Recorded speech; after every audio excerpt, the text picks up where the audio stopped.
Hey, so the verses that I want to share with you today are from Ephesians chapter 2. They're verses 4 and 5. They're meaningful for me, maybe in an unusual way. Some years ago, I was the only one awake. Everybody else was asleep in the house, and I couldn't go to sleep. I was reading through Ephesians, and I ran across these two verses, and man, they just felt like a breath of fresh air. It was encouraging, humbling, to some degree convicting, but it just really gave me a renewed perspective on the greatness of God and how incredible his plan of salvation is. So let me read it to you.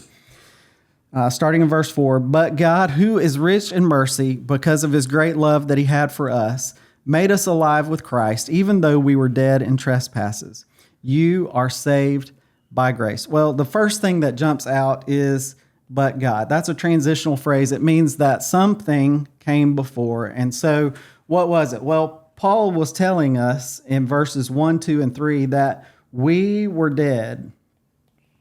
We were fallen objects of God's wrath.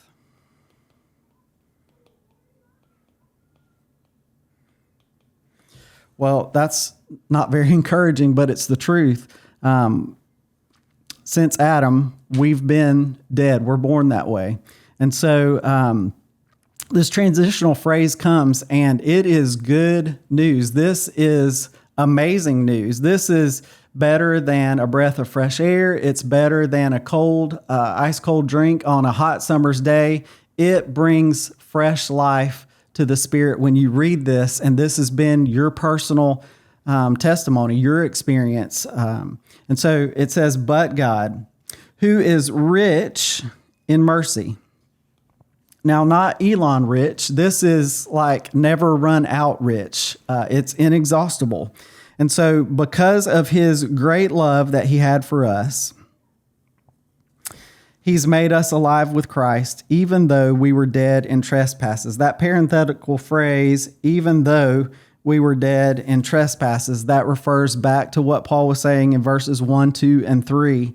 And so what happened? We were made alive with Christ. And Paul is so excited about what he's sharing that the next phrase, it's an exclamation. You might even say that it's an exclamation,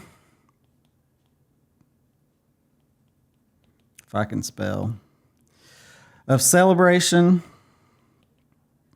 for salvation. Sounds silly, but man, that's the truth. It's an exclamation of celebration for salvation. We are saved by grace. That is good news. So when I'm looking at a passage and something has happened in that passage, I always ask, okay, what happened? Well, we were made alive with Christ. Who did it? Well, God did it, right? But God, rich in mercy, he did it. He was the author of salvation. He is the initiator of that pursuit in a relationship or for a relationship with him. How?